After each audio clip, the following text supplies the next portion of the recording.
মাসি এখন সন্ধ্যা হয়েছে, আমাকে কিছু বানিয়ে দে না। এখন কিছু বানিয়ে দেবো? হ্যাঁ চলো বানানো যাক, এসে পড়ো। সোনামাকে বললো সন্ধ্যাবেলায় কিছু বানিয়ে দিতে, তো যেটা আমি পারবো সেটাই বানানোর চেষ্টা করছি। এগরোল বানাবো, তো আমি ইউটিউবে দেখেছি এগরোল বানানোটা যেভাবে বানানো যায়, তার জন্য আমি ট্রাই করে নিলাম। তো চলো বানানো যাক।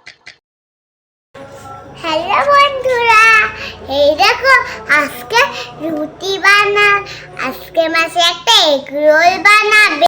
আটাটা বেলে নিয়ে মিলিচি কেটে নিয়েছি। এখন ছোট ছোট করে আমি রুটি বানালে রুটিগুলি গোল হয় না একদম। এখন আমাদের রুটি হয়ে গিয়েছে, তারা এখন আমি সবগুলো রুটি বানিয়ে নিয়েছি। আমি তো এগ রোল বানাতে পারি, তোমরা কি বানাতে পারো সেটা কমেন্টে বলে যেও। তা পারে তো আমি সবগুলোকে একবার করে ভালোভাবে ভেজে নিয়ে নামিয়ে নিব।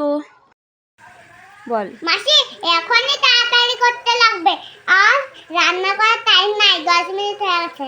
রাখ, পরে করব। আমি যেরকম পারি সেরকমভাবে সবগুলোকে বানিয়ে নিয়েছি। একটা পুড়ে গিয়েছিলো, আর এটাতে আমি দিতে গিয়ে কী করে ফেলেছি, ভেঙে গিয়েছিল, পুরো উল্টাপাল্টা করে দিয়েছি।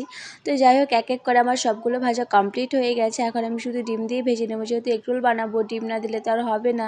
তো রোলটা হবে কি করে, তো এখন আমি ডিম দিয়ে ভালোভাবে ভেজে নিচ্ছি। ভালোভাবে কি যেরকম পারে সেরকমই ভেজে নিচ্ছে। তারপরে আমি দিদি জামাইবাবু চলে আসলো, আমাকে একটু হেল্প করছিল।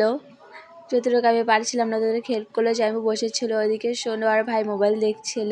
তো দিদিকে বললাম যে তুই রোলগুলো বানিয়ে দিয়ে, আমি সেরকম এত ভালো একটা পারি না। তো প্রথমে সোনুকে একটা দিয়ে বললাম কীরকম হয়েছে, ও বললো বেশ ভালো হয়েছে। খেতেও তো বাচ্চা মানুষ বেশি একটু বুঝবে না। তো রোলগুলো সবাই খেয়ে বললো ভালোই হয়েছে, আমার কাছেও ভালোই লাগছিল খেতে।